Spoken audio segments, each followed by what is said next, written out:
Hi and welcome to the fourth video weblog for Treading the Boards. This weekend we've got all the filming of the first session, basically. We've got lots of scenes to do within the theatre. Obviously it's getting very stressful with making sure that everyone's there, everyone's got the right costume, you've got to sort all them out for the first session. And I've even got to learn my lines, which is not something I signed on for. Last weekend, though, is what I want to talk about this weblog, and that's about the casting process. On Saturday we went to London, myself and the producer Emma Kendrick. We went to London and sorted out an audition session. Fortunately Tom Fletcher was there as well to help us read with the potential actors. And we auditioned loads and loads of people. Back in Peterborough on Friday and Sunday we auditioned the rest of the people that weren't from London.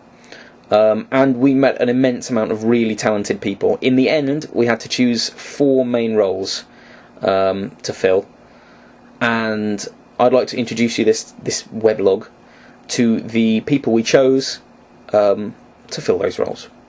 The first person we chose to fill the role of Henry was Tom Ward-Thomas. We saw him on the Sunday, and he was actually one of the last people we saw for Henry. And he seemed really energetic and really willing to put himself in the moment. He caught all the jokes that we were aiming for, and we think he's just going to be able to play the character really, really well. Take no further steps or she loses her clothing and her dignity. Fine by me. This is Alan Orme.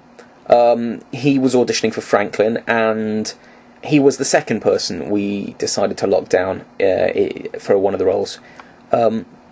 He had a very convincing Scottish accent, was happy to play along with all the silliness that comes with the show, and ultimately we thought that he brought a reserved quietness to the role that really reflected Franklin's status. So he got the role above quite a few people that auditioned for it, actually.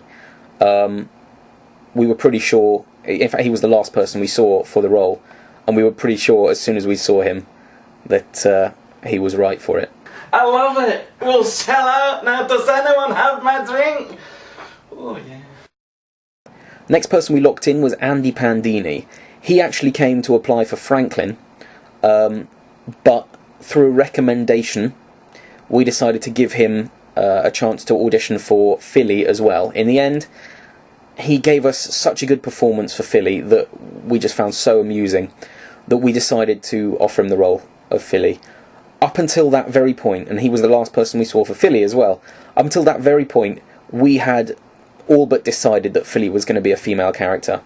But we felt that comedy has to take preference, and most of the jokes were actually funnier if it's said by a man. Your character is on the stage, suddenly you're surrounded by women trying to out-sing each other for your attention. I'll start writing it straight away. This is Elizabeth Rose, and again, this is crazy. She was the last person we saw who auditioned for Jessica.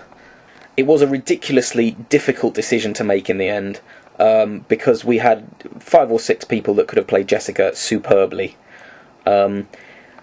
We decided to go for Beth because she'd brought certain areas of comedy to the script that we hadn't even written. And just the way that she portrayed Jessica, very light-hearted, very sweet. It was kind of exactly what we'd looked for. And she'd just given us a different reading on some of the lines. Are you going to base the characters on anyone you know? You can follow them around. Are you offering? No. So that's our cast. A really talented group of people. Very much looking forward to working with them. They're all going to be wearing some very crazy costumes for the musical, and fortunately that's throughout the whole of the first episode, so the session we've got on Sunday, you'll get to see it all. So that'll probably be in the next weblog in about a week's time, so until then, catch you later.